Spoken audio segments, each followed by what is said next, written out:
혹시 젊을 때 건강검진에서 혈당이 조금 높다는 얘기를 들으셨는데 대수롭지 않게 넘기신 적 있으신가요?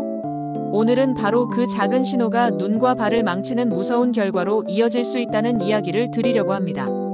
당뇨는 겉으로는 조용히 진행되지만 몸속에서는 서서히 장기를 망가뜨리고 있다는 사실 알고 계셨나요? 끝까지 보시면 당뇨 합병증을 막는 방법까지 확실히 알 수 있습니다.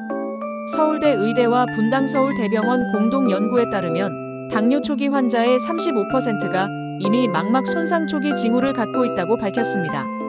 즉, 혈당 수치가 조금만 높아도 눈의 미세혈관이 서서히 망가진다는 거예요. 그래서 안과에서 당뇨 망막병증이라는 말을 듣는 순간 이미 진행된 경우가 많습니다. 시야가 흐려지고 결국 실명까지 이어질 수 있는 무서운 합병증입니다. 또한 발은 왜 취약할까요? 혈당이 높으면 혈액순환이 나빠지고 신경이 손상되면서 작은 상처도 잘 아물지 않게 됩니다. 실제로 한국당뇨협회 통계에 따르면 당뇨 환자의 발 절단 위험이 일반인보다 15배나 높다고 합니다. 젊을 때는 몰랐던 이 위험이 60대 이후 급격히 드러나죠. 작은 굳은 살이나 발톱 모좀에서 시작해 결국 궤양과 괴사로 이어질 수 있다는 게 가장 큰 충격입니다.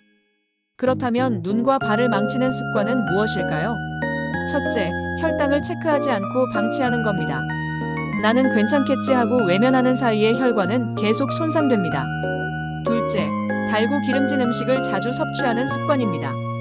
당지수가 높은 음식은 혈당을 급격히 올리고 혈관벽을 더욱 약하게 만듭니다. 셋째, 운동 부족입니다. 운동을 하지 않으면 혈당은 계속 높아지고 근육은 포도당을 제대로 소모하지 못해 결국 합병증으로 이어지게 됩니다. 그럼 해결책은 뭘까요?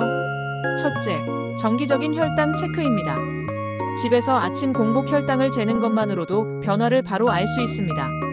둘째, 식습관 관리입니다. 서울대 식품영양학과 연구에 따르면 현미, 보리, 채소류 같은 저당지수 음식은 당뇨 합병증을 줄이는 데 효과적이라고 합니다. 셋째, 걷기 같은 가벼운 운동을 꾸준히 하는 겁니다. 하루 30분만 걸어도 혈당이 안정적으로 떨어진다는 연구 결과가 있습니다. 특히 눈 건강을 위해서는 블루베리, 시금치 같은 항산화 식품을 챙기시고 발 건강을 위해서는 매일 발을 확인하고 보습제를 바르며 작은 상처도 무시하지 말고 바로 치료하는 게 필요합니다. 이런 작은 관리가 당뇨 합병증을 막는 가장 큰 힘이 됩니다. 오늘의 핵심은 이것입니다. 당뇨는 단순히 혈당 수치의 문제가 아니라 우리의 눈과 발을 포함한 온몸을 조용히 무너뜨리는 병이라는 것.